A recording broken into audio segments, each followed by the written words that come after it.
Hey folks, this is Ben Gilbert here with Engadget, and this is Nintendo's Wii U. The Wii U is finally here, officially ushering in the next console generation long before Microsoft or Sony even announced their next systems. For a base price of $300, consumers can control everyone's favorite superhero plumber in high definition, a first for Nintendo and its stable of mega properties. Of course, it wouldn't be modern Nintendo hardware without a bizarre twist. Enter the Gamepad, Wii U's gargantuan piece of risky control innovation, packing a 6.2-inch resistive touchscreen, plus a stylus, and a microphone, and a tilt sensor, and a camera, and an entire controller all built into one. The Gamepad's meant for more than its name implies, however. It can be used as a universal TV remote, a screen for viewing media, and an internet browser, among many other things. It's the Gamepad and its myriad non-gaming uses that the Japanese company is hoping will sustain its market dominance. But is HD Mario and a quirky controller enough to keep the masses interested? The console itself is sleek, small, and sharp. Its glossy finish sure loves fingerprints, dust, and hair, but looks great right out of the box. At just under 11 inches, it's significantly longer than its predecessor, but otherwise very similar. Rounded edges and an HDMI port distinguish the Wii U from the Wii visually, but it's the new IBM power-based multi-core processor and custom AMD Radeon HD GPU that separate the two. The white $300 version of the console comes packed with just 8 GB of internal flash storage, while the black $350 set arrives with 32.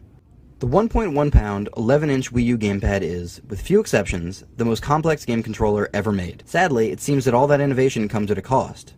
Build quality on the Gamepad is poor, and the controller overall feels cheap. It also seems that Nintendo sacrificed battery life for weight and ergonomics. While the deep ridge on the back of the Gamepad makes game playing more comfortable, we'd happily trade some of that comfort for a battery that lasts longer than 3.5 hours. Build quality aside, actually using the Gamepad is a delight. In terms of software, Nintendo hasn't made any dramatic changes to the bland, basic interface it introduced last generation. Movable tiles represent various games and apps, while the console's Wara Wara Plaza is filled with friends' Miis and a new variety of online functionality. Nintendo's Miiverse builds forums around individual games for online discussion, bragging, and assistance, though they were predictably filled with lewd images from users and off-topic messages soon after going online. Nintendo promises strict moderation of this service, and we've already seen plenty, but it's hard to imagine how Nintendo will catch everything. The Miiverse is also where you'll send friend requests and track the progress of your friends across various games.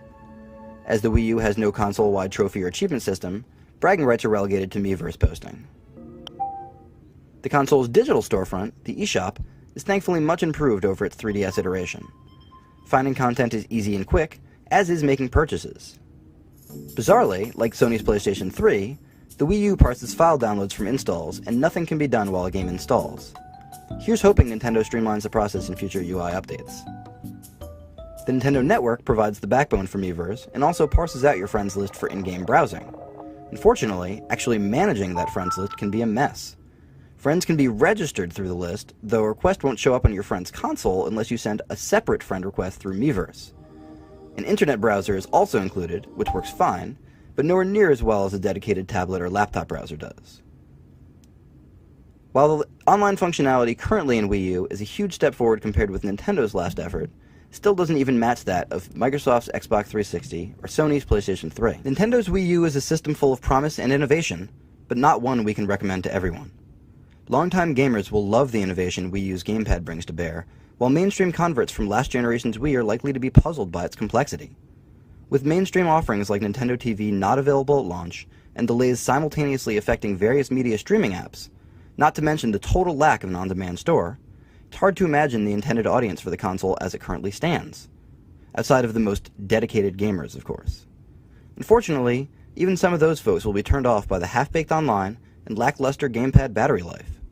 We really like using the Wii U, but Nintendo has to finish it before we can suggest you pick one up.